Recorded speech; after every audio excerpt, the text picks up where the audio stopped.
जैसा कि आपको भी ज्ञात है, पिछले दिनों विधानसभा के सदन में जिस तरह की भाषा शैली का इस्तेमाल स्वर्गीय राजा वीरभद्र सिंह जी के लिए जो टिप्पणी राकेश पठानिया जी द्वारा की गई है, हम उसकी कड़े शब्दों में कड़ी निंदा करते हैं।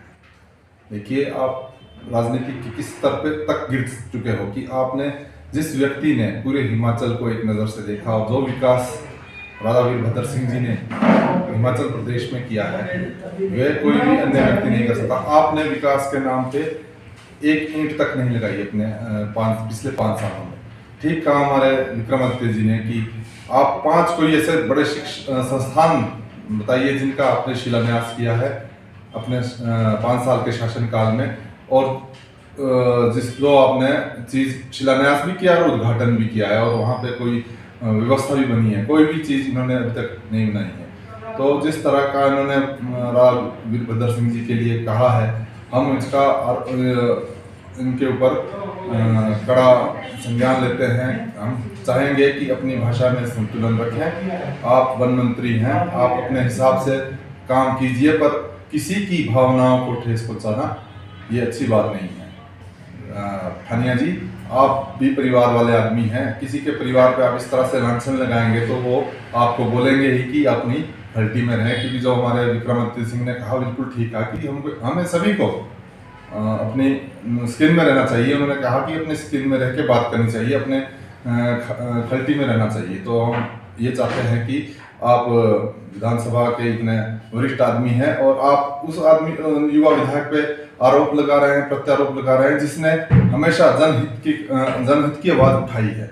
विक्रमादित्य जी ने आज तक जो भी प्रश्न उठाए हैं प्रश्नकाल के दौरान विधानसभा के अंदर, वे सभी आम जनमानस से जुड़े हुए प्रश्न हैं, सामाजिकता से जुड़े हुए प्रश्न हैं। उन्होंने हर समाज की आवाज़ बन के उभरे हैं। उन्होंने ओल्ड पेंशन स्कीम का मुद्दा उठाया, उन्होंने SMC का मुद्दा उठाया। उन्होंने कौन सा मुद्दा उनके हाथ से निकला, उन्होंने वो बात की है जो कि प्रदेश में होनी चाहिए। उन्होंने हर बात आम जन की बात कही है, परंतु आपको ये चीज़ बर्दाश्त नहीं है और इसलिए आप उस युवा विधायक को आज अड़े हाथों ले रहे हैं। और आप एक नहीं 2 बारी 3 बारी ये गलती कर चुके हैं। आपने बार बार राजा साहब का अपमान किया है, और हम अगर इसी तरह आपका चलता रहा तो आने वाले समय में हम आपका घेराव करेंगे। नूरपुर की जनता से हम कहना चाहेंगे कि आप उस एरोगेंट विधायक को, एरोगेंट इसलिए कहूँगा क्योंकि इतना उनका दुस्साहस हो गया है कि मैं आम आदमी और एरोगेंट इसलिए कहूँगा क्योंकि इतना उनका दुस्साहस हो गया है कि मैं आम आदमी और मतलब विधायक राजा साहब के लिए जो ये बात कर सकता है, तो वो किसी को, आम आदमी को क्या समझता होगा। तो मेरा नूरपुर के सभी स्थानीय लोगों से निवेदन है कि आप 2022 के चुनाव में राकेश पठानिया जी पे कड़ा संज्ञान लेते हुए उन्हें बाहर का रास्ता दिखाएं, ताकि उन्हें भी पता चले कि किस तरह की भाषा शैली होनी चाहिए, क्या बात करनी चाहिए। और जो विकास गाथा हमारे राजा साहब ने लिखी है वह किसी छुपी नहीं है। आप पूरा हिमाचल घूमिए, और मैं कहना चाहूँगा कि हमारे क्षेत्र में जो भी विकास हुआ है वो राजा वीरभद्र जी के समय हुआ है।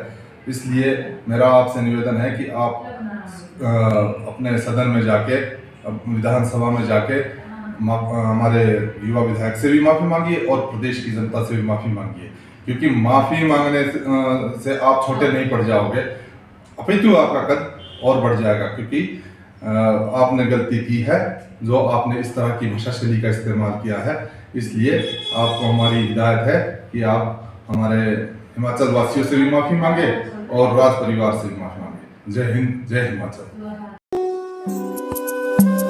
जय राधा माधव।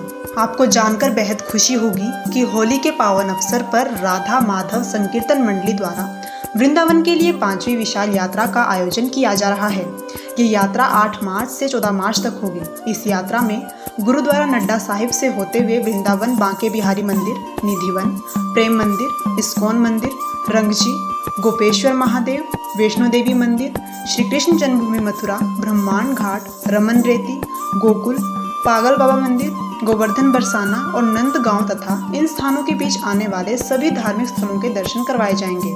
मात्र 3500 रुपये में अपनी सीट बुक करवाएं और यात्रा का आनंद उठाएं, और खाने व ठहरने की व्यवस्था मंडली की ओर से की जाएगी। अधिक जानकारी के लिए 7650019366 8219358123, 9805897320 और 8219999436 पर संपर्क करें।